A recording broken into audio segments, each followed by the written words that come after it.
안녕하십니까, 김주아입니다. MBN 특집 선거방송 민심 2024 2부 시작하겠습니다. 지금 보시는 이 두 장의 사진이 오늘 선거의 결과를 대략 보여주고 있습니다. 출구조사 결과 민주당 최대 197석, 국민의힘이 최대 100석으로 민주당이 거의 2배 차이로 이기는 것으로 나타났거든요. 비례대표까지 보면 조국 혁신당이 압승으로 예측돼 그야말로 이번 22대 총선은 야권의 승리로 예상이 되고 있습니다. 어느 때보다 격전지가 많고 또 경합지가 많았던 선거였는데 경합지에서 한 표만 더 얻어도 승리하는 만큼 끝까지 개표 결과를 주시해 봐야겠습니다. 현재 집계 중인 잠정 전국 투표율 66.9%로 나타났습니다. 21대 총선 때는 투표율이 66.2%였거든요. 훨씬 더 높게 나온 겁니다. 이건 뭘 의미하는 걸까요? 차근차근 알아보도록 하겠습니다. 앞서 민심 2024 1부에서 잠깐 보셨겠지만 MBN은 이번 선거 방송을 위해서 전국에서 격전지와 관심 지역구 12곳을 특별히 선정해 유권자들이 어느 후보를 뽑을지 조사를 실시했고 그 결과가 나왔습니다. 여론조사 공표 금지 기간인 투표일 직전을 포함해 3차례 여론조사를 했는데 그 마지막 조사 결과라고 보시면 됩니다. 사전 예측이니만큼 역대 선거 통계와 지지 추세 또 유권자 성향을 반영했습니다. 12곳은 어디인지 그리고 이 예측이 출구조사와 어떻게 다른지 혹은 같은지 확인해 보시겠습니다. 데이터룸 민지숙 이호정 기자 나와주십시오.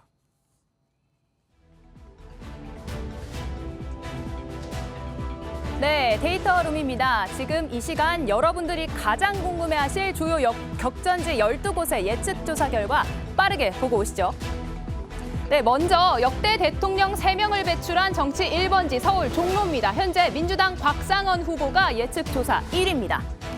예, 다음 새정치 1번지 서울 용산으로 가보겠습니다. 이곳의 예측 1위 더불어민주당 강태웅 후보가 49.9%인데요. 0.8%포인트 초접전입니다. 네, 다음은 두 여전사 맞대결입니다. 서울 중성동갑 민주당 전현희 후보가 58.9%로 예측 1위입니다. 다음 서울 영등포 갑으로 가봅니다. 이곳 3파전이 벌어졌던 곳이죠. 이곳은 더불어민주당 최현일 후보가 55.4%로 예측 1위. 이 당 간판을 바꿔 출마한 국민의힘 김영주 후보는 39.4% 지지를 얻을 것으로 예측됐습니다. 네, 다음은 한강벨트 최전선입니다. 서울 광진을 민주당 고민정 후보가 51.6%로 국민의힘 오신환 후보 4.2%포인트 앞서면서 현재 예측 1위입니다. 예, 이번 총선에서 가장 핫했던 지역구 명룡대전이 펼쳐졌던 인천 계양을로 가봅니다. 더불어민주당 이재명 후보가 56.9%로 예측 1위, 국민의힘 원희룡 후보는 42.1%입니다. 네, 다음은 두 잠룡들의 대결입니다. 경기 성남 분당갑 민주당 이광재 후보가 51.3%로 근소한 차이로 예측 1위입니다. 예, 반도체 벨트 핵심 지역 경기 화성을로 가보겠습니다. 이곳은 더불어민주당 공현훈 후보가 44.5%로 예측 1위, 개혁신당 이준석 후보가 39.6%로 그 뒤를 잇고 있습니다. 네, 다음은 가장 많은 5석이 걸려있는 수원입니다. 경기 수원병 민주당 김영진 후보가 58.7%로 17.4%포인트 앞서면서 예측 1위입니다. 예, 이번엔 두 후보의 세 번째 리턴 매치가 펼쳐진 곳이죠. 충남 공주부여 청양으로 가봅니다. 이곳은 국민의힘 정진석 후보 49.6%, 더불어민주당 박수현 후보 49.4%, 0.2%포인트 차 초접전입니다. 네, 다음은 낙동강 벨트 살펴보겠습니다. 양산을 김두관 민주당 후보가 51.1%로 현재 예측 1위입니다. 예, 마지막 낙동강 벨트의 또 다른 관심 지역구 부산 북구 갑으로 가봅니다. 이곳은 더불어민주당 전재수 후보가 51.4%로 예측 1위입니다. 네, 이번 여론조사 블랙아웃 기간인 지난 6일부터 나흘 동안 넥스트 리서치에 의뢰해 여론조사를 실시했고 역대 선거 결과와 투표율을 반영해 보정한 결과입니다. 지금까지 데이터룸이었습니다.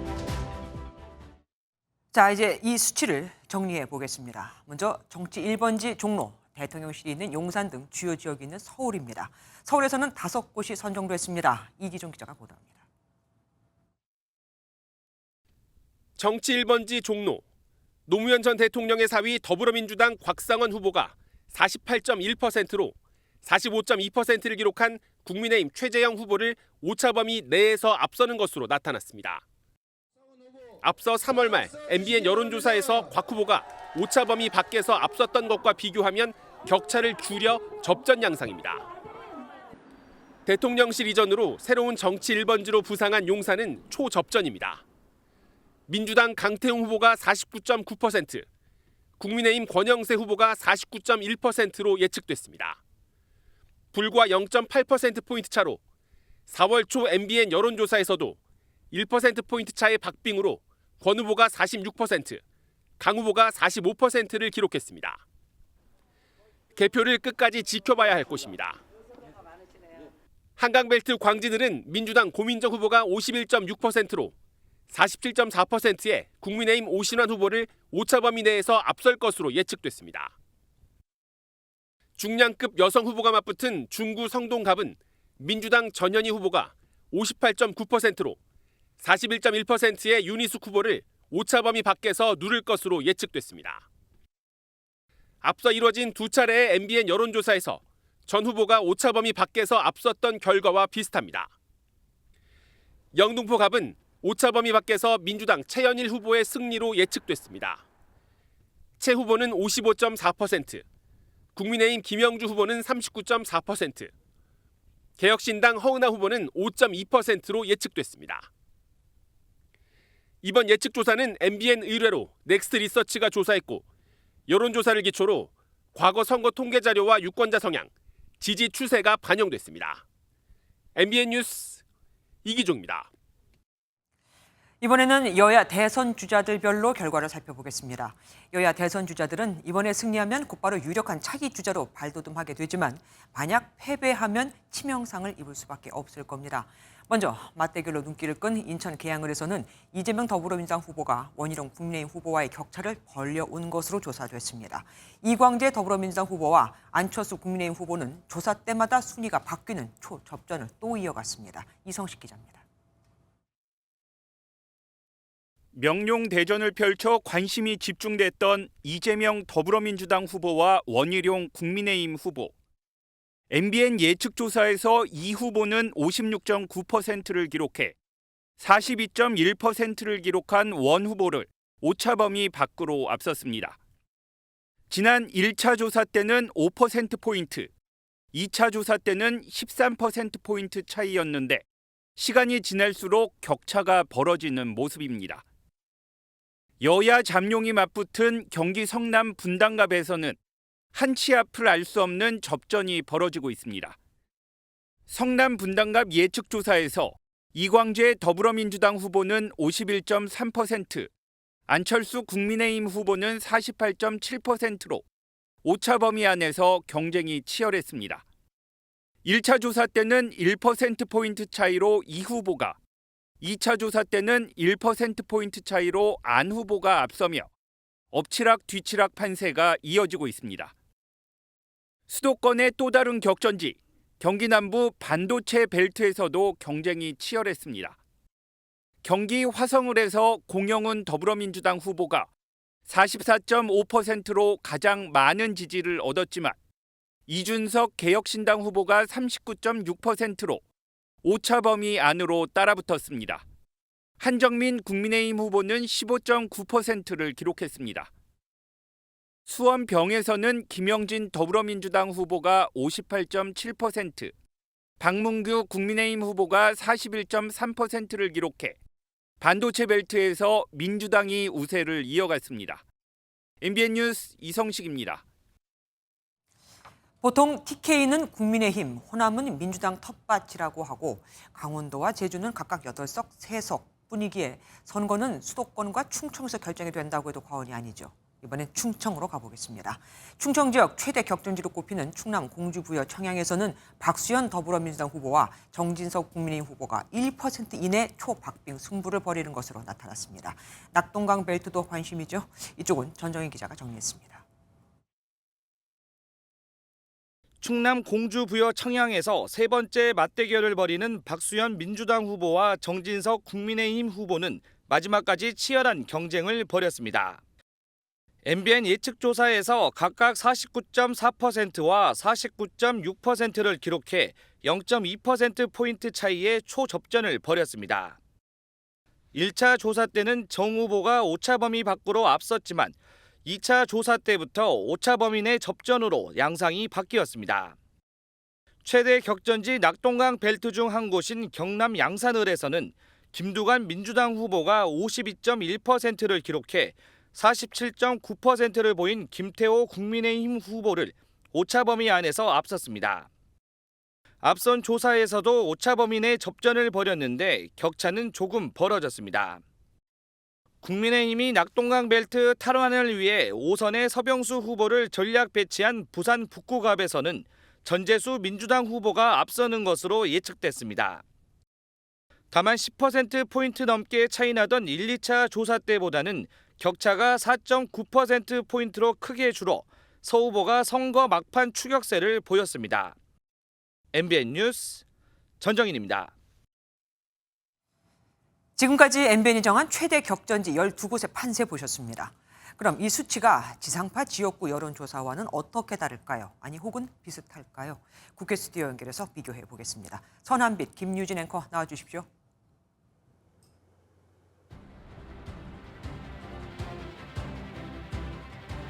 네, 다시 국회의사당 앞입니다. 어느새 해가 거의 다 저물었고요. 네. 전 시간대만 해도 해가 있었는데 이제 해가 저물고 저희 뒤로 보이는 국회의사당 건물 벽면에도 환하게 불빛이 들어오고 있습니다. 네, 국회 야경은 점점 더 아름다워지고 있는데요. 하지만 날이 해가 지면서 좀 쌀쌀해졌습니다. 지금부터는 지상파의 출구조사 결과, 관심 지역 30곳의 결과를 짚어드리겠습니다. 네, 지상파 출구조사 결과입니다. 서울 강남을 국민의힘 박수민 후보. 네. 강남 병입니다. 고동진 후보 67.3%. 예, 서울 종로 민주당 곽상원 후보가 56.1%입니다. 네, 이번엔 중구 성동 의뢰 결과를 한번 보시겠습니다. 결과는 현역 박성준 후보가 52.8% 득표가 예상되면서 예측 1위인데요. 경합입니다. 네, 서울 용산입니다. 민주당 강태웅 후보가 50.3 그리고 국민의힘 권영세 후보가 49.3으로 경합을 보이고 있습니다. 네, 이번에는 서울 광진갑입니다. 양당의 대변인들의 대결인데요. 예측 1위는 이정현 후보 54.1% 득표 예상됩니다. 네, 다음은 서울 도봉갑입니다. 민주당 안기령 후보가 52.4%, 국민의힘 김재섭 후보 45.5%로 경합입니다. 네, 이번엔 서울 양천갑입니다. 현역 황희 후보가 56.7% 득표가 예상되면서 예측 1위입니다. 다음은 서울 동작을입니다. 민주당 류사명 후보 52.3%, 국민의힘 나경원 후보 47.7%로 경합입니다. 이어서 서초을 보시겠습니다. 앵커 출신의 신동욱 후보가 54.8% 득표 예상되면서 현재 예측 1위입니다. 인천 동구미추홀을 민주당 남영희 후보가 53.2%, 그리고 국민의힘 윤상현 후보 46.9%로 남 후보, 윤 후보 경합 중입니다. 네, 이어서 인천 계양을입니다. 이곳에서는 이재명 후보가 56.1% 득표하면서 예측 1위인데요. MBN 예측조사 결과와 같습니다. 경기 수원정입니다. 민주당 김준혁 후보 54.7%, 국민의힘 이수정 후보 45.3%로 경합입니다. 네, 성남 분당갑입니다. 이 지역에서는 이광재 후보가 52.8% 득표할 것으로 예상되면서 예측 1위입니다. MBN 예측조사 결과도 같았습니다. 경기 성남 분당을입니다. 민주당 김병우 후보 51.7%, 국민의힘 김은혜 후보 48.3%로 경합을 벌이고 있습니다. 이번엔 경기 의정부갑입니다. 예측 1위는 박지혜 후보 55.8% 득표가 예상됩니다. 이어서 경기 안산갑입니다. 민주당 양문석 후보 52.8%, 국민의힘 장성민 후보 47.2%로 경합입니다. 경기 고양갑입니다. 예측 1위는 47.8% 득표가 예상되는 김성회 후보입니다. 경기 오산입니다. 민주당 차지호 후보 55.4%, 국민의힘 김효운 후보 44.6%로 차 후보가 1위로 예측되고 있습니다. 경기 하남갑에서는 추미애 후보가 55.7%로 선전할 것으로 예측이 됐습니다.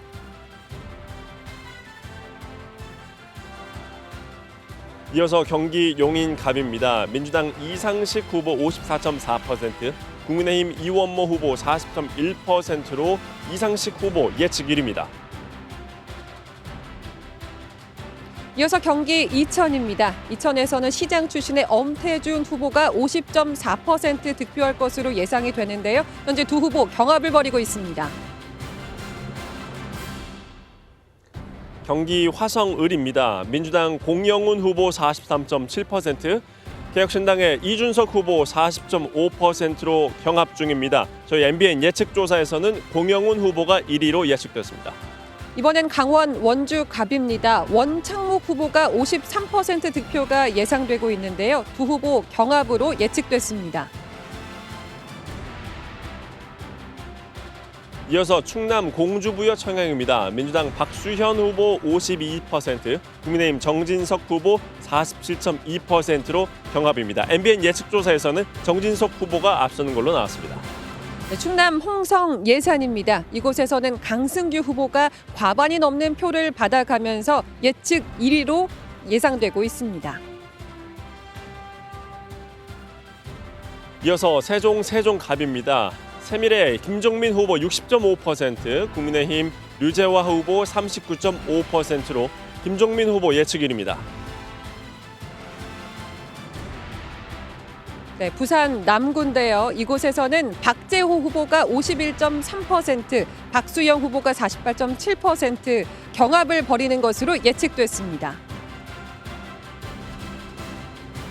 이어서 부산 해운대갑입니다. 국민의힘 주진우 후보 52.8%, 민주당 홍순원 후보 45.5%로 주진우 후보 예측 1위입니다. 부산 수영입니다. 현재 예측 1위는 국민의힘 정현욱 후보 53.1% 득표가 예상되고 있습니다. 이어서 부산 사상입니다. 국민의힘 김대식 후보가 50.3%, 민주당 배재정 후보 49.7% 경합 중입니다. 경남 양산을입니다. 낙동강 벨트 최대 격전지로 꼽히는 곳인데요. 민주당의 김도관 후보가 앞서가는 것으로 나타나고 있지만 경합을 벌이고 있습니다. MBN 예측조사 결과와 동일합니다. 네, 지금까지 국회에서 전해드렸습니다. 출구조사가 발표된 순간 한쪽은 굳었고 한쪽은 환호했죠. 먼저 더불어민주당으로 가보겠습니다. 표소로 기자. 네, 현장 분위기 전해주시죠. 네, 민주당 선거상황실 출구조사 발표 직후 그야말로 열기가 고조됐습니다. 민주당이 국민의힘에 압승하는 걸로 나오면서 이곳 상황실은 그야말로 환호와 박수 갈채가 쏟아져 나왔습니다. 김부겸 상임공동선거대책위원장 등 몇몇 지도부들은 그간 높은 여론조사에서도 표정 관리를 해왔는데요. 출구조사 결과를 확인하고서야 이런 압승은 예측하지 못한 결과라는 듯 입을 벌린 채 감탄하기도 했습니다. 서울, 용산, 경기 분당, 갑 등 접전 지역에서 민주당 후보들이 일단 앞서는 걸로 나오면서 박수와 환호는 더욱 커졌고요.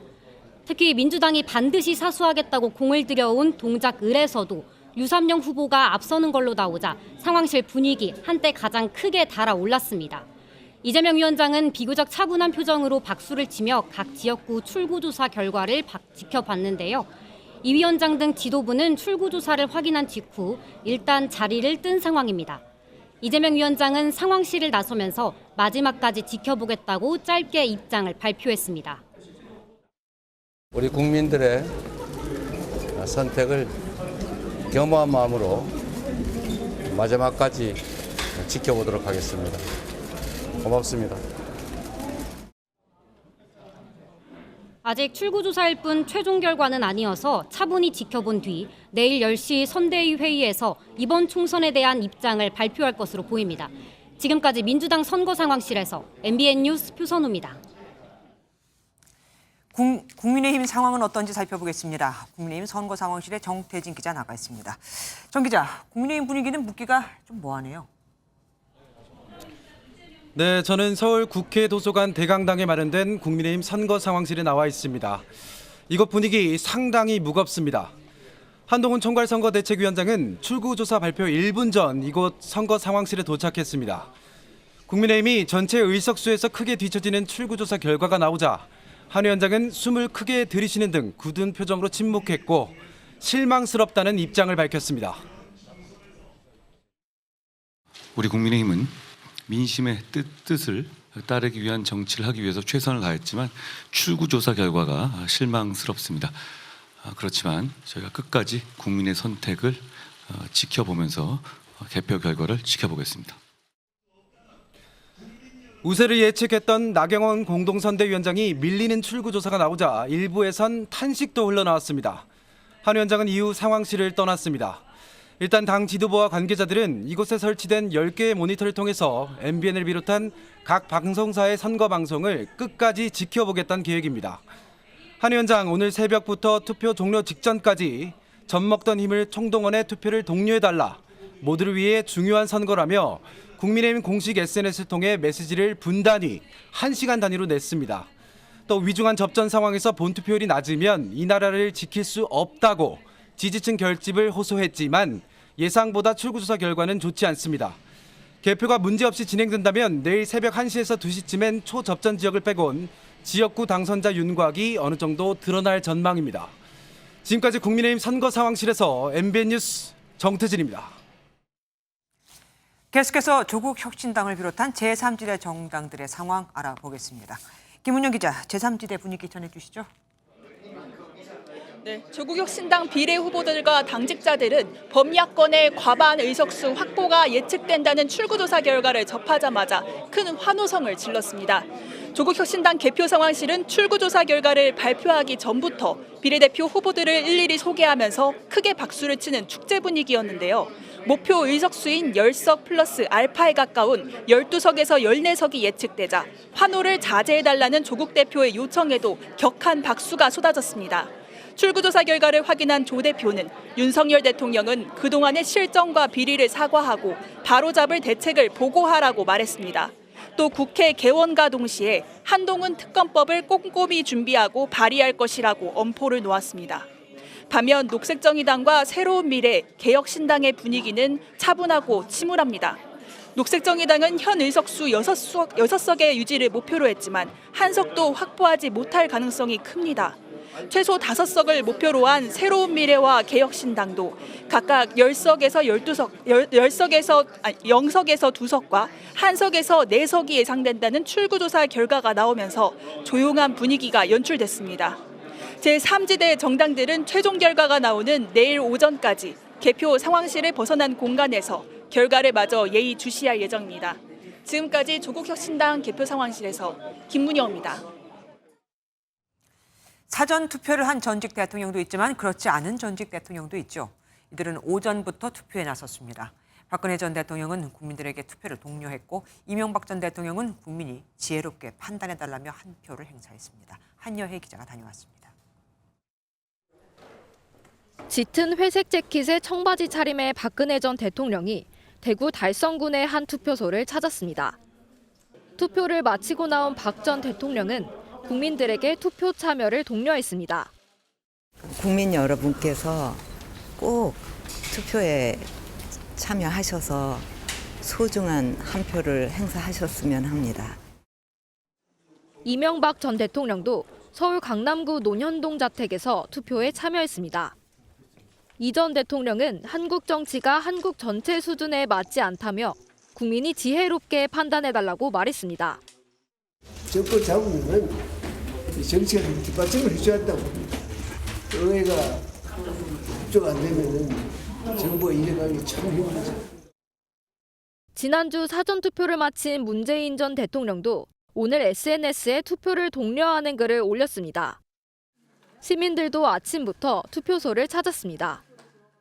각 투표소마다 소중한 한 표를 행사하려는 유권자들의 발길이 이어졌습니다. 네, 지금 정치 상황이 썩 좋지는 않은 것 같은데 그래도 이 상황에서 회피하는 것보다는 조그만 한 표라도 던지는 것이 국민들의 관심 속에서 투표가 마무리된 가운데 이르면 내일 새벽 2시부터 당선자 윤곽이 나올 것으로 예상됩니다. MBN 뉴스 한여입니다. 이번에는 총선 최대 격전지로 꼽히는 지역들의 현장 분위기를 살펴보겠습니다. 전통적인 민주당 텃밭이지만 명룡대전이라고 불리며 총선 초반부터 관심이 쏠렸던 곳이죠. 먼저 이재명 더불어민주당 인천 계양을 후보 선거사무소로 가보겠습니다. 유승호 기자, 조금 전 출구조사 결과가 나왔죠. 거기 분위기 어떻습니까?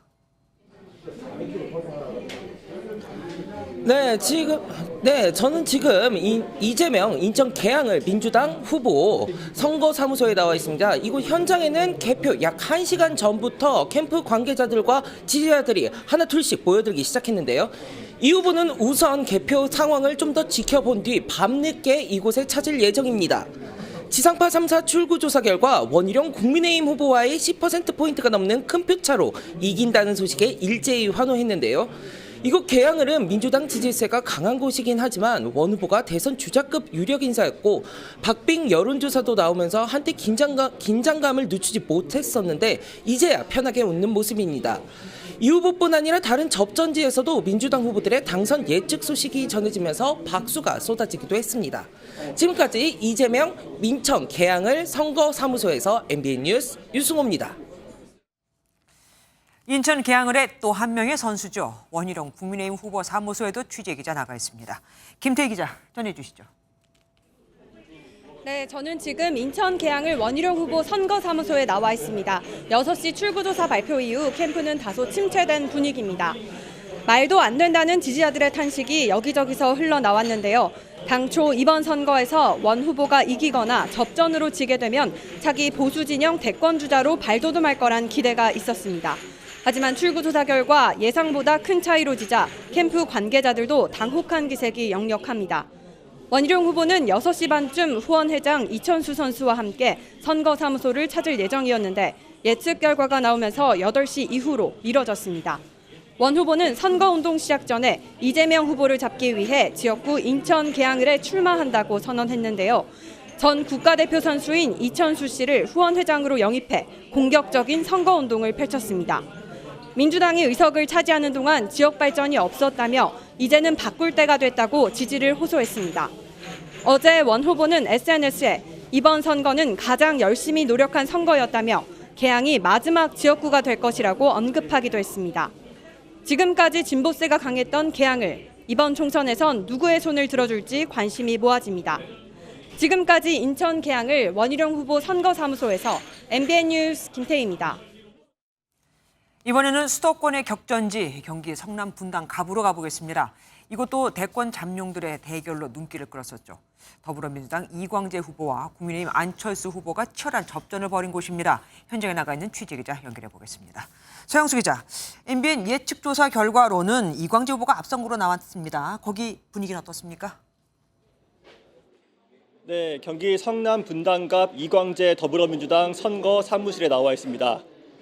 이곳에서는 지지자들과 캠프 관계자들이 모여 기대감 속에 개표 방송을 지켜보고 있는데요.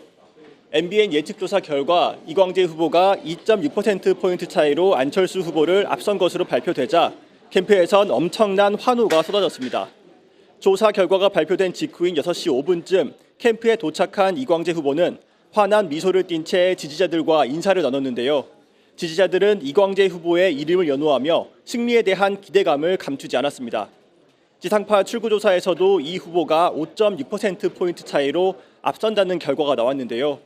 다만 두 후보 간 격차가 크지 않은 것으로 나타난 만큼 끝까지 차분하게 지켜보자는 분위기입니다. 이광재 후보는 현재는 자리를 떠난 상태인데 당선 윤곽이 드러날 때쯤 다시 캠프로 돌아와 개표 결과를 지켜볼 예정입니다.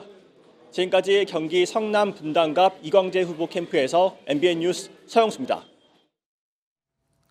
이번에는 국민의힘 선대위원장을 겸하고 있는 안철수 후보 캠프로 가보겠습니다. 현장 취기자 연결합니다. 김도현 기자, 그곳 분위기는 어떻습니까? 네, 저는 경기 성남 분당갑 안철수 국민의힘 후보 선거 캠프에 나와 있습니다. 여기서도 선거 캠프 관계자들과 지지자들이 모여 선거 개표 방송을 조심스럽게 지켜보고 있습니다. 안철수 후보는 출구조사 결과가 나오기 직전인 오후 5시 50분쯤 이곳 캠프로 도착했는데요. 앞서 보셨듯 MBN 예측조사 결과에선 안 후보가 오차 범위 안에서 이광재 후보에게 2.6%포인트 지는 걸로 나오자 긴장한 분위기입니다. 지상파 출구조사도 안 후보가 5.6%포인트 차이로 이 후보에게 뒤지는 것으로 나왔습니다. 사전투표율이 높았고 오차 범위 내인 만큼 긴장의 끈을 놓지 않고 캠프 관계자들은 차분히 개표 방송을 지켜보고 있습니다. 안철수 후보는 지지자들과 만나 담담하게 끝까지 지켜볼 것이라고 밝혔습니다. 안 후보는 개표가 어느 정도 진행된 뒤 다시 캠프로 돌아와 결과를 지켜볼 예정입니다. 박빙 지역인 만큼 당선자 윤곽은 내일 새벽이나 드러날 것으로 전망됩니다. 지금까지 경기 성남 분당갑 안철수 후보 캠프에서 MBN 뉴스 김도영입니다. 지금까지 나온 MBN 예측조사 결과와 지상파 출구조사 결과 그리고 그간 나왔던 여론조사 결과를 토대로 전국 판세 분석해 보겠습니다. 이택수 리얼미터 대표와 정치부 김지영 기자와 함께합니다. 어서 오십시오. 네, 안녕하세요. 먼저 김지영 기자에게 여쭙겠습니다. 이렇게 박빙이고 이렇게 1% 미만으로 엎치락뒤치락한 선거가 없었던 것 같습니다. 사실 MBN이 자치조사를 여러 번 했잖아요. 그런데 여기서 서울 동작을 그러니까 유삼룡 후보와 나경원 후보가 나왔던 그것도 초접전 지역인데 그 지역이 빠졌더라고요. 네, 왜냐하면 처음에만 해도 이렇게 동작을이 초접전 지역에 들어가진 않았습니다. 경찰 출신 유 후보는 민주당이 전략 공천한 정치 신인이고 또 나경원 후보는 4선 중진의 원내대표까지 지낸 중량급 정치인입니다. 네. 그래서 초접전지로 분류되진 않았는데요. 그런데 이른바 비명 행사 공천으로 민주당이 이제 마무리되면서 그 민주당의 안정을 찾고 반면 국민의힘은 이종섭 호주대사 논란 등 악재가 연이어 터지면서 정권 심판론이 나중에 힘을 받았다는 분석입니다. 네, 대표님 지금 보면은 류삼룡 후보와 나경원 후보를 예를 들어서 이 두 사람이 처음에는 한 15% 이상 차이가 났었단 말입니다. 나경원 후보가 훨씬 앞서가고 있었는데 지금 보면은 오늘 출구조사 결과입니다. 나경원 후보가 47.7%, 류삼룡 후보가 52.3%, 오히려 지금 넘어섰단 말이에요. 이렇게 치고 올라오는 경우가 선거에서 흔합니까? 흔하진 않죠. 네. 첫 번째 지지도가 올라가려면 인지도가 기본 그렇죠. 베이스로 깔려야 되는데 네.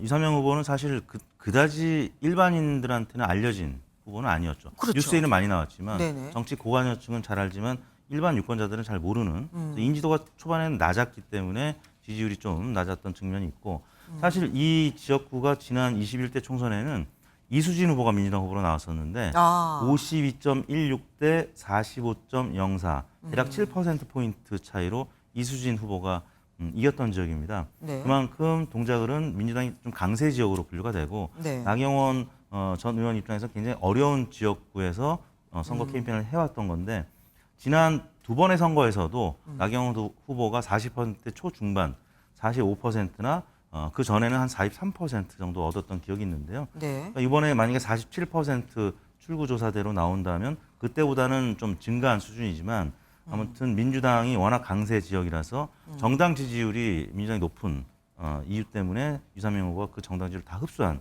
측면이 있고요. 또 하나는 공동선대위원장을 맡지 않았습니까? 그래서 원래는 비윤 후보로 분류가 됐었다가 국민의힘에서 주류 후보로 다시 부각이 되면서 사실상 친윤 후보로 원래대로 돌아가는 예를 들어 전당대회 때 김기현 대표하고 좀 싸웠을 때 오히려 윤 대통령한테 각을 세웠다면 그리고 이번에 공동선대위원장을 안 맡았다면 그랬으면 조금 더 격차가 줄어들거나 역전했을 가능성도 있는데 아무튼 그런 여러 가지 이유 때문에 좀 열세로 다시 돌아선 것이 아닌가 싶습니다. 근데 여기만이 아니라 다른 데도 지금 접전 지역이 많았단 말입니다. 네. 왜 그랬을까요? 결국에는 지역구의 후보의 경쟁력도 중요하지만 사실 우리가 여론조사를 해보면 후보 결정 요인으로 정당을 고려하는 건 좀 후순위를 밀리는데 실질적으로 유권자들이 판단할 때는 정당을 우선적으로 보는 경향성이 있습니다. 그러니까 여론조사에서는 한 5위, 6위 정도로 뒤처지는 이 투표의 변수가 실질적으로 표심을 정할 때는 가장 우선. 왜냐하면 실제 국민의힘에 있다가 민주당으로 간 후보들이거나 개혁신당으로 간 후보들 예. 또 반대인 경우들 지지정당이 바뀌면서 지지율이 좀 많이 떨어지는 모습 볼 수가 있잖아요. 그런 차원에서 실제 이번 선거에서도 좀 그런 현상들이 나타난 것이 아니었습니다. 예, 알겠습니다. 경합지가 많았는데 지금 나온 결과로만 보면은 허무합니다. 한쪽에 다 쓸고 갔어요. 어떻게 해서 이렇게 민주당이 다 휩쓸게 됐을까요? 네, 일단 격전지 12곳에 대한 MBN 예측조사 결과 민주당이 오차 범위 밖에서 우세한 곳 4곳입니다. 네. 반면 국민의힘이 오차 범위 밖에서 앞선 곳 단 한 곳도 없습니다. 다만 종로를 비롯해 한강벨트인 용산과 광진을 그리고 경기 분당갑 등 격전지 절반은 그래도 오차 범위 안에서 접전을 벌이고 있습니다. 네. 종로의 경우는 70대, 80대에서 국민의힘 최재형 후보의 지지가 높아졌고 네. 또 반면 40대에서 민주당 곽상원 후보를 지지하는 지지율이 다소 내려간 경향이 있습니다. 부산 북구 갑도 자세히 살펴봤더니 30대와 70대에서 국민의힘 서병수 후보 지지가 올라온 영향이 있습니다. 네. 그런데 6일부터 9일까지 조사한 거잖아요. 그럼 이때 사전 투표를 했으니까 사전 투표에 민심도 들어갔겠네요. 네, 이번 사전 투표율 31.3%로 역대 총선 최고를 기록했는데요. 여야 모두 자신들의 지지층이 결집했다고 목소리를 높였는데 MBN 예측조사를 보면 사전 투표를 했다는 응답자를 대상으로 보면 민주당이 12속 전 지역에서 우세했습니다. 네. 결국 정권 심판론이 이긴 겁니까, 그럼? 정권 심판론이 한동훈 위원장, 즉 국민의힘이 선거 프레임으로 내세운 이재명 조국 그 2조 심판론을 조금 앞섰다고 볼 수 있습니다. 정권 심판론의 여론이 더 답한 것으로 볼 수 있는데요. 네. 그래서 사전 투표율이 좀 이렇게 나온 것 같습니다. 예. 사실 지금 나온 것도 1% 미만의 차이가 많습니다. 이건 또 뒤바뀔 수 있는 거잖아요. 혹시 후에 재개표 요청이 있을까요? 지금까지 그러니까 몇 표 미만 차이가 났을 때 주로 재검표를 요청해갖고 그게 받아들여졌을까요? 보통 한 100표 미만, 뭐 몇십 표 차이로 갈리는 경우도 있고요.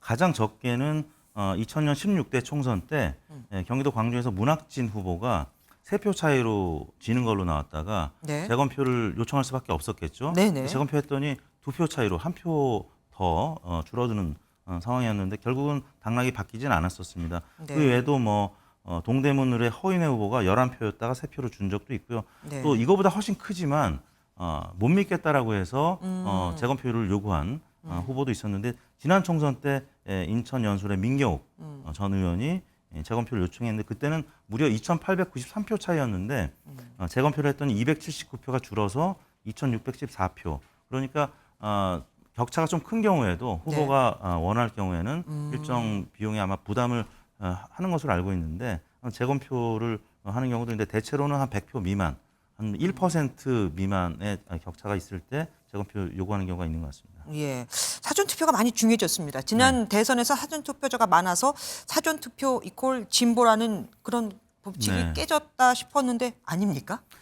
사전 투표가 지난 대선 때 아무튼 굉장히 이제 높아져가지고 실제 윤석열 대통령이 당선이 됐었고 그런데 결과적으로는 본투표, 그러니까 최종 투표율이 대선 투표율처럼 한 70% 중후반을 넘어가면 보수 진영이 한번 기대해 볼 만하다 이렇게 봤었는데 오늘 지금 현재까지 집계로는 67%, 그러니까 66.2%보다 살짝 높아진 그러니까 많은 전문가들이 지난 총선처럼 66% 한 67% 이 정도 나오면 민주당이 우세할 것이고 70%를 넘어가면 지난 대선 때 투표한 분들도 다 나오기 때문에 국민의힘이 한번 해볼 만하다 이렇게 생각을 했었는데 실제 70%를 못 넘는 그러니까 결국에는 국민의힘 지지층이 상당 부분 당시에 윤석열 대통령을 찍었던 분들이 기권한 그런 부분이 아닌가 싶습니다. 예, 보수층 결집이다, 진보층 결집이다 분분했습니다. 전체 대상으로 한 예측조사하고 사전투표가 포함된 조사와 차이가 큽니까?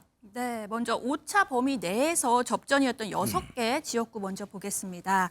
용산은 민주당 강태웅 후보와 또 국민의힘 권영세 후보 간 격차가 단 2%포인트 차이였는데요. 사전투표로 범위를 좀 좁혀보면 두 후보 간 격차는 16%포인트로 오차 범위 밖으로 크게 벌어집니다. 종로도 마찬가지입니다. 민주당 곽상원 후보 그리고 국민의힘 최재형 후보 간 격차는 3%포인트에서 19%포인트로 6배 이상 격차가 늘었습니다.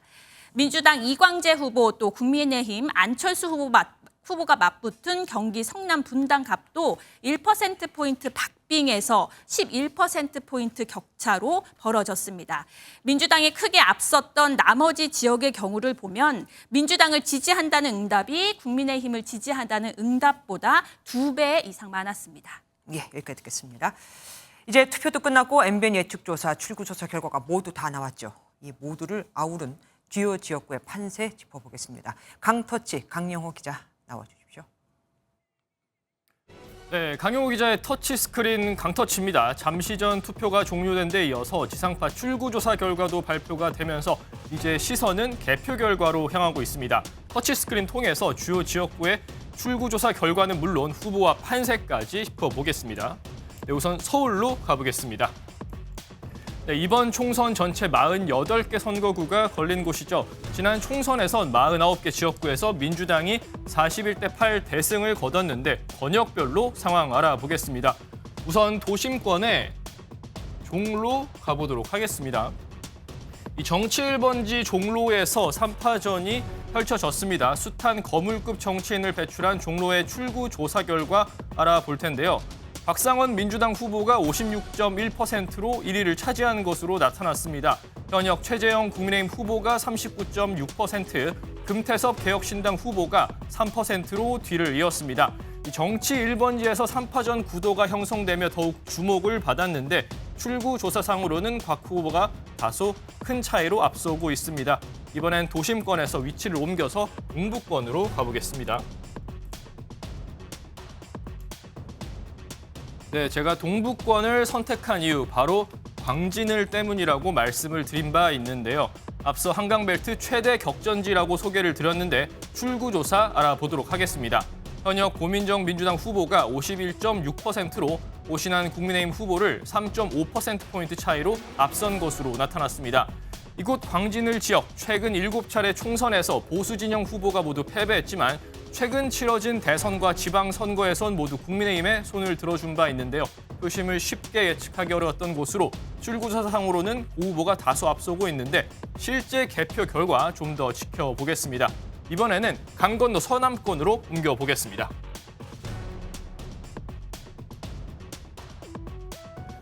네, 한강 이남으로 동작과 관악, 금천 등이 있는데요. 서남권에선 동작을로 가보지 않을 수가 없겠죠. 이 출구조사 결과를 살펴보면요. 유사명 민주당 후보가 52.3%로 나경원 국민의힘 후보를 4.6%포인트 차이로 앞선 것으로 나타났습니다. 정치 신인과 전국구 4선의 대결로 관심을 모았는데 이 출구조사상으로는 정치 신인 류 후보가 다소 앞서고 있습니다. 이 동작을 지역 역시 한강벨트 최대 격전지 중 하나로 최근 열린 6번의 선거에서 이 양당은 3대3 동률을 이뤘다고 말씀을 드린 바 있는데요. 구도심과 대학가, 뉴타운이 혼재돼 있어 표심 예측이 쉽지 않은데 개표 결과가 출구조사처럼 이어질지 지켜봐야겠습니다. 이번에는 지역을 아예 옮겨보도록 하겠습니다. 낙동강 벨트로 가볼 텐데요.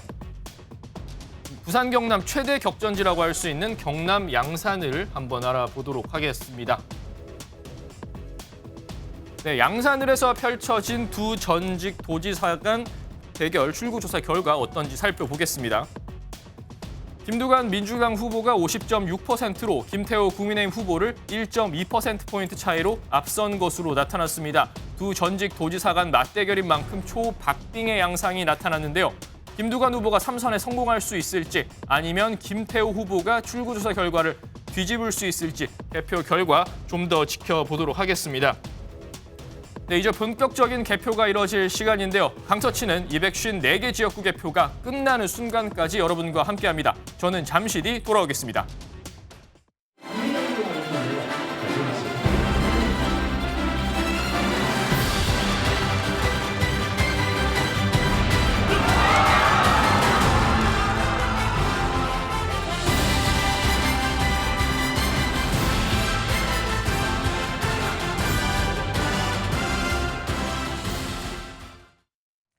선거 결과에 따라서 각 당의 희비도 엇갈리고 있지만 희비가 엇갈리는 인물도 있죠. 이들을 한번 분석해 보도록 하겠습니다. 전원책 변호사 그리고 최재성 전 청와대 수석과 함께하겠습니다. 어서 오십시오. 안녕하세요. 예. 출구조사 결과 어떻게 평가하십니까? 이대로 나올까요?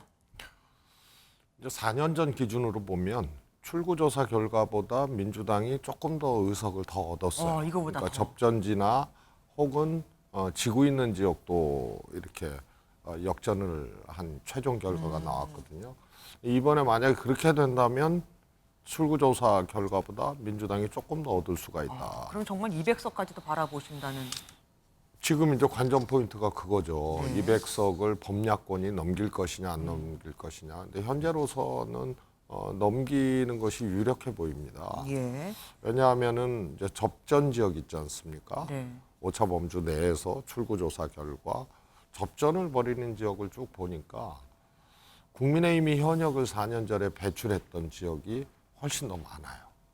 그러니까 확률상 접전 지역이 민주당 현역 의원을 배출했던 지역은 한 10개 지역 정도가 접전지로 지금 출구조사 결과 보이고 다른 한 30곳 가까이 한 25곳 정도가 국민의힘이 4년 전에 의석을 가져갔던 지역이거든요. 네. 그래서 출구조사 결과보다 민주당이 조금 더 얻을 가능성이 저는 있다고 봅니다. 전 변호사님, 예. 출구조사 결과일 뿐입니다. 우선은. 하지만 민주당의 단독 과반, 범진보 200석도 가능해 보입니다. 뭐 단독 과반은 당연히 가능해 보이고요. 지금 그 200석 문제가 사실은 블랙아웃 딱 될 때 저도 놀랐어요. 저도 뭐 그날 그 여러 자료를 받아보고 그날 저럴 때 또 이 전직 언론인 모임이 있어가지고 뭐 이래서 그 회식을 하는 가운데 이게 주제로 올랐는데 과연 개헌 제의선을 지킬 수 있을 것인가. 내가 왜 갑자기 이런 문제가 나오느냐. 오늘 또 지금 뚜껑 열어보니까 투표율이 가령 보수가 결집하면 보수 지역에서도 투표율이 올라야 됩니다. 그런데 대구에서 가장 낮아요. 네, 그 말이 뭔가 하면 윤석열 대통령에 대한 어떤 실망 그리고 윤 대통령 정부에 대한 어떤 그 오만함, 불통 여기에 대한 그 불만이 컸다. 이 보수 쪽에서 이제 반감이 일어나고 있는 것 아니냐. 그렇지 그만큼 않고는 정권 심판론이 컸다는 얘기 아닙니까? 글쎄 말이에요. 이게 처음에 이제 안정론이냐 지원론이냐 이러다가 심판론과 심판론이 맞붙었거든요. 근데 대통령에 대한 중간 평가 같으면요. 정권에 대한 심판론은 먹혀들지만은 반대 야당에 대해서 거야 심판론 아니면 조의 심판론 뭐 이조 심판론 이런 식으로 나가는 것은요. 제가 보기에 아주 잘못된 전략을 쓴 겁니다. 전략 자체가 잘못됐다. 예, 그렇죠. 그래서 그 무렵부터 이제 급격하게 돌았습니다. 심판론 vs 뭔가 결집론. 우리가 미래로 가는 데 있어서 만약 이번에도 그 패배를 하게 된다. 더 나아가서 만에 하나라도 개헌 저지선을 지키지 못하는 것 같으면 이 나라는 자유민주주의 체제부터 위협을 받게 된다. 이래서 결집론을 강조를 계속 했습니다. 그래서 얼마나 이제 표가 결집할 것이냐. 저는 그 야배 방송에서 이런 말을 한 적이 있어요. 75%를 기대한다. 그런 것 같으면 보수도 대익전이 가능할지 모르겠다. 그런데 안 됐습니다. 뭐 지금 터무니없죠. 지금 뭐 67, 8% 그 정도인데 이런 것 같으면 진보 좌파들이 압도적으로 이길 가능성이 많거든요. 지금 우리 국민들이 이재명 대표가 가령 많은 범죄를 저질러서 뭐 10가지 혐의로 재판을 받고 있다. 또 앞으로도 뭐 예컨대 구속영장의 친구들만한 사건들이 있다. 이런 걸 모르는 바가 아닙니다. 조국 대표가 징역 2년을 항소심에서 선고받았다. 이거 모르지를 않아요. 다 알고 있단 말이에요. 있는데도 왜 그 사람들에게 표를 주고 왜 윤석열 정부를 비판하겠어요. 그만큼 불만이 있다는 거예요. 왜 불만이 많을까요? 무슨 불만이? 첫째는 민생이죠. 그건 누구나 다 아는 거예요. 중간평가의 첫 번째 시험 과목은 민생입니다. 그리고 경제가 어렵다. 특히 고물가. 근데 그걸 우리 국민들이 어느 정도는 이해를 할 거라고 저는 봐요. 예컨대 곡물을 한 80% 수입을 하죠. 에너지는 100%를 수입하잖아요. 이러니까 그 고물가에 대한 책임이 전적으로 윤석열 정부에 있는 것은 아니거든요. 거기다가 재정이 텅텅 비어 있으니까, 곳간이 비어 있으니까 재정으로 가령 유가가 고공행진을 하는 것을 좀 흡수를 해줄 만한 여력이 없단 말입니다. 그럼 두 번째 또 그걸 이해를 하는데 두 번째가 진짜 문제예요. 윤석열 정부가 그동안에 보여온 어떤 오만함, 불통 이미지. 이게 이제 갤럽 여론조사 같으면 부정평가의 원인이 첫 번째는 민생이고 두 번째, 세 번째 내려가면 너무 독단적이다, 불통이다 이런 것이 그게 있단 다 말이에요. 합치면 오히려 소통의 더 크다. 문제다는 거거든요. 그게 알겠습니다. 어떤 건가 하면 기자회견을 지금까지 딱 취임 100일 기자회견 한 바퀴 하지 않았어요. 거기다가 도구 스태핑 잘 하다가 재작년 12월 달이니까 그만둬 버리잖아요. 슬리프 사건 터지고 나니까 예. 뭐 기회다 이래서 그만둬 버렸단 말이에요. 네. 나는 그게 윤 대통령 최대 실수라고 생각합니다. 예, 알겠습니다. 그래도 해야죠. 예. 지금 보면 여소야대가 될 게 이제 확실합니다. 대통령 임기 중에 계속 이렇게 여소야대했던 적이 없었던 것 같아요. 지금 봤을 때 정말로 탄핵을 하겠습니까? 대통령 탄핵? 그거는 모르죠. 의석수가 뭐 법약권이 200석이 법약권 해갖고 200석 넘는다고 된다면 무조건 탄핵을 할 수는 없는 거고요. 제가 보기에는 박근혜 대통령 때 이제 국정농단 사건, 최순실 씨로 비롯된 그런 이제 새로운 사건이 뭔가 이렇게 나오게 되면 그런 이제 탄핵의 계기가 될 수는 있겠는데요. 지금 조국혁신당 조국 대표만 해도 탄핵을 하겠다 뭐 얘기를 하고 있잖아요. 뭐 탄핵을 하겠다는 말을 명시적으로 한 거는 아니고요. 이 폭주하는 정권에 이제 힘을 빼겠다 이런 얘기고요. 대통령의 이제 거부권, 국회에 통과된 이제 특검법 등등을 제2요구권을 그 거부권을 거부하겠다 이런 얘기를 한 거고요. 그럼 김건희 여사는 어떻게 뭐 기소가 되겠습니까? 그거는 이제 특검이죠. 이렇게 되면은 특검을 최상병 관련된 특검 또 김건희 여사 특검법을 재추진하거나 이러면 대통령의 사실상의 거부권들이 무력화되기 때문에 이제 그런 것들은 이제 현실화될 가능성이 매우 높은 거고. 네, 알겠습니다. 탄핵은 조금 별개의 문제예요. 네. 아니 뭐 조국 대표는 탄핵 얘기를 했잖아요. 이 3년은 길다 끌어내리겠다. 이 얘기를 3년은 길다 그거는 끌어내리겠다. 충분히 얘기를 했어요. 3년이 길다는 뜻은 쉽게 말해서 대두덕 상태를 만들겠다 이런 얘기고요. 탄핵이라고 명시적으로 얘기를 하지 않았어요. 예, 그건 이제 두고 보겠습니다. 한동훈 위원장에 대해서 안 여쭤볼 수가 없습니다. 승리하면 정치력을 입증하는 거고 패하면 당연히 뭐 치명적이 되는 건데 그 승리 패배 기준이 궁금합니다. 왜냐하면 처음에 한마디로 국민의힘에서 한동훈 위원장을 모시고 올 때만 해도 굉장히 자기들이 어려우니까 지금 모시고 온 거란 말이에요. 근데 그때보다 지금 더 나은 건지 못한 건지의 기준이 뭘까요? 당연히 이런 말이 나올 거예요. 왜 그 전당대회에서 멀쩡하게 당선된 김기현 대표 체제를 무너뜨리느냐 아무런 하자 없이 잘 가고 있었는데 강서구청장 보궐선거에서 패배했다는 그 명분으로 무너뜨리고 물러나라 해서 그 용산 대통령실에서 힘을 쓴 것이거든요. 그래서 한동훈 비대위원장이 가는데 이 문제는 한동훈 비대위원장이 정치 신인입니다. 윤석열 대통령과 함께 검사 생활을 하면서 가장 가까웠고 그리고 박영수 특검에서 함께 그 일을 했고 실제 수사 실무를 맡았던 사람이고 그리고 장관을 지냈고 그런 관계인데 이 정치 신인이 갑자기 집권 여당을 지휘를 하게 됐고 당장 선거를 지휘하게 됐단 말이에요. 그런데 우리가 이제 걱정을 한 게 저는 그 당시에 그 방송에서도 얘기를 했고 이 잘못하면 이 선대위원장 하실 분을 비대위원장 시켜놓으면 굉장히 어렵다. 이게 위험해진다. 이 얘기를 한 적이 있어요. 폭망할지 모른다. 이랬더니만 나한테 대한 욕을 엄청나게 하던데 사람들이 그럴 수밖에 없죠. 내가 그걸 비판한 게 아니에요. 나는 한동훈이라 그런 좋은 이 제목을 이럴 때 왜 소모를 시키느냐. 제대로 가꾸어야 될 분을. 그런데 그때 한동훈 위원장을 모시고 올 때 사실 대통령과 소통이 잘 안 되고 있다. 이것 때문이었거든요. 어떻게 보면 그때보다는 소통을 하고 있다는 결론으로 좀 나갔진 않았습니까? 그래서 이제 1차 윤한 갈등, 2차 윤한 갈등 뭐 이런 식으로 갈등이 두 분이 있었다는데 난 사실은 그건 큰 문제라고 보지 않습니다. 진짜 큰 문제는 가령 이런 게 있습니다. 의정 갈등이 벌어진 있잖아요. 의과대학 정원을 3,000명을 5,000명으로 갑자기 늘리는 것. 이 문제를 이 대통령실에서는 의료계를 비롯한 많은 곳에 여론 수렴을 해서 윤 대통령이 발표를 했다 이것인데 사실은 의료계에서도 누구 얘기를 들었습니까 한단 말이에요. 전부 다 그러고 있는 거예요. 그런데 거기에 대해서 한동훈 위원장이 지금까지 제대로 내놓은 의견이 없어요. 당에서도 마찬가지고. 그래서 그렇습니다. 이게 윤 대통령이 독주를 할 때 거기에 대해서 다른 의견을 제시를 해주고 가령 이번만 하더라도 박민식 제2차관이 얘기를 했잖아요. 1년 유예할 수 있다 이랬는데 30분 뒤에 용산 대통령실에서 그거 아니야 또 이래버렸거든요. 이런 것이 선거 직전에 야 정말 오만하다 불통이다 또 이런 이미지를 또 대준 것입니다.